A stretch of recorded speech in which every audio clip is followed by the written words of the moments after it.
ঠাকুরগাঁও জেলার ৪ নম্বর বড়গাঁও ইউনিয়ন পরিষদের চেয়ারম্যানের কক্ষে তালা ঝুলিয়ে দিয়েছে এলাকাবাসী। তিনি আওয়ামী লীগের মনোনীত চেয়ারম্যান পদপ্রার্থী ছিলেন। ব্যক্তিগত আমি আপনার লজ্জিত, দুঃখিত।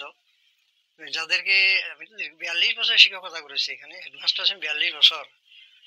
সেই ৪২ বছর এদের বাপ দাদা সহ আমার ছাত্র, কিন্তু আজকে তারা লাঞ্ছিত করলে, যার জন্য আমি মর্মাহত, দুঃখিত। যাই হোক, মোহাম্মদ ফয়জুর রহমান, চেয়ারম্যান ইউনিয়ন পরিষদ। অন্যান্য সময়ের মধ্যে আজকে আমি অফিস করি, ঠিক আজানের জোহরে আজানের পরে কাজের চাপ ছিলাম বিধায় বাড়ির দিকে রওনা হয়ে আমি তো গাড়ি চালাতে পারি না, তো আমাকে গ্রামগুলি নিয়ে চলাচল করে রাস্তা হাট বাজারের ভিতরে ঢুকে মোড়ে হঠাৎ করে আমি গতিরোধ করে দুঃখজনক হলো সবগুলোই আমার ছাত্র।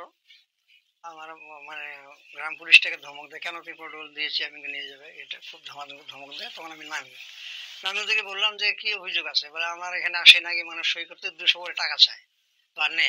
আমি জানতে চাইলাম তো কে নে, আমাকে বলো। আছে, প্রমাণ আছে।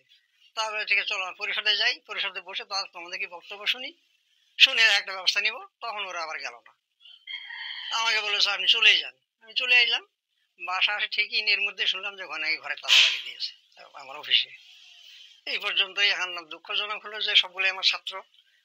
আমার জানা মতে আমি কোনো ফল্ট করছিলাম আমার জানা নাই, তারপরে বলা যাবে এখন ছিল মানে কথা বলছিল নুরুল ইসলাম, এরা সবাই একসঙ্গে ছিল, আনোয়ার হোসেন বাবুল ডাইরেক্টর, মাহবুজ আর সহ আরো বেশ অনেক ছেলেপেলে, অতগুলো নাম বলতে পারবো না, 12-14 জন ছেলেপেলে ওখানে।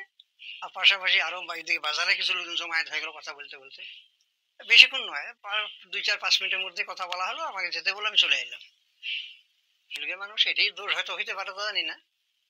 এখন যে সমস্যাটা হলো যে এতে করে জনগণ সাফারিং এ পড়তেছে। এখন এই যে তালাবন্ধায় বহু মানুষ আসলো, সই করে গেল, এগুলা খামাখা হয়রানি হচ্ছে।